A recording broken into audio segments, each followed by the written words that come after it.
អាងថាខ្លួនមានលុយដាក់គ្រឿងចាក់ជាច្រើនគ្រឿងចូលមកឈូសឆាយកាយព្រំដីដោយមិនសុំច្បាប់អាជ្ញាធរមូលដ្ឋានសូម្បីតែពាក្យមួយម៉ាត់ក៏គ្មានដែរ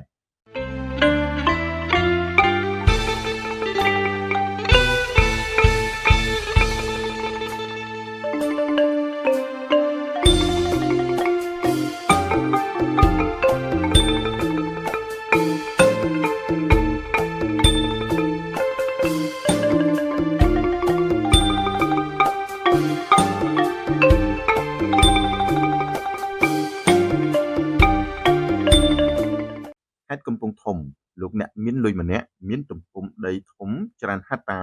បានដាក់គ្រឿងចាក់ជាច្រើនគ្រឿងចូលមកឈូសឆាយកាយព្រំដោយគ្មានសុំច្បាប់អនុញ្ញាតហេតុការណ៍នេះបានកើតមានឡើងនៅភូមិកំពើតឃុំសាមគ្គីស្រុកប្រាសាទបាឡាំងខេត្តកំពង់ធំស្ថិតនៅត្រង់ចំណុចគោងាប់ជាប់ព្រំប្រទល់ស្រុកស្ទូងនិងស្រុកប្រាសាទបាឡាំងបើតាមការលើកឡើងរបស់អ្នកស្រុកប្រាសាទបាឡាំងបានឲ្យដឹងថាទង្វើបែបនេះមានលក្ខណៈជាការប្រមាថមើលងាយនិងរំលោភសិទ្ធិអំណាចរបស់អាជ្ញាធរមូលដ្ឋានទាំងផ្នែកច្បាប់សីលធម៌និងវិន័យសង្គមដូចគ្នានេះដែរលោកសុទ្ធីយ៉ាដែតបានឲ្យដឹងថាការដាក់គ្រឿងចាក់ឈូសឆាយកាយព្រំដីឬកែប្រែសភាពដីធ្លីត្រូវមានការសុំច្បាប់អនុញ្ញាតជាមុនពីអាជ្ញាធរមូលដ្ឋាននិងស្ថាប័នពាក់ព័ន្ធបើធ្វើដោយខ្លួនឯងមិនជូនដំណឹងឬមិនសុំការអនុញ្ញាតគឺរំលោភច្បាប់គ្រប់គ្រងដីធ្លី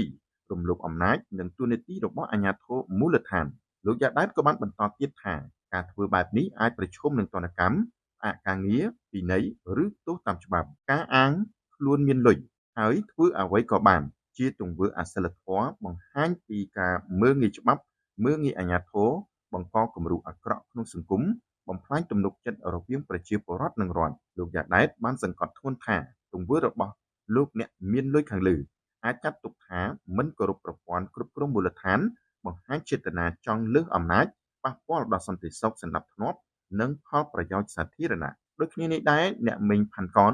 ដែលជាអ្នករស់នៅក្នុងខេត្តកំពង់ធំបានចាត់ទុកទង្វើរបស់អ្នកមានលុយខាងលើ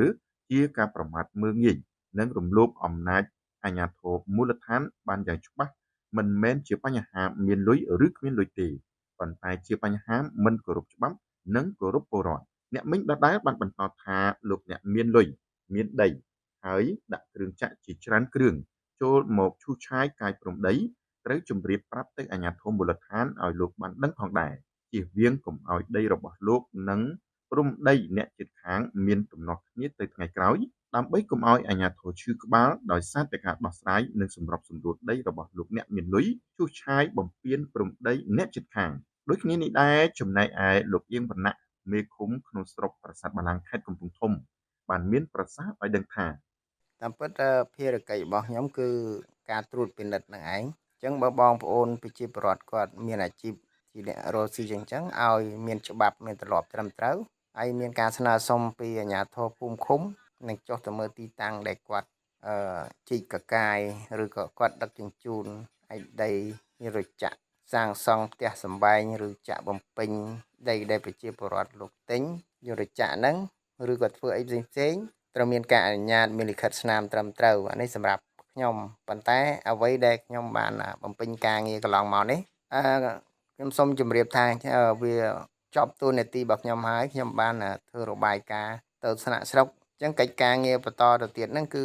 ស្រុកហើយជាមួយនឹងជំនាញជាមួយនឹងឯកឧត្តមអាបាខេត្តគាត់ជាអ្នកណែដោះស្រាយរឿងថាតទៀតបន្តទៀតហ្នឹងអាស្រ័យទៅលើម្ចាស់ X ហ្នឹងហើយនឹងលោកអភិបាលឬក៏ជំនាញថាត្រូវបញ្ឈប់ឬក៏យ៉ាងម៉េចអាហ្នឹងអាស្រ័យទៅលើថ្នាក់ដឹកនាំខាងលើទៀតសម្រាប់ខ្ញុំចប់ភារកិច្ចត្រឹមហ្នឹងបាទហ្នឹងហើយខ្ញុំសូមបញ្ជាក់ជូនប៉ុណ្ណឹងបាទអរគុណច្រើន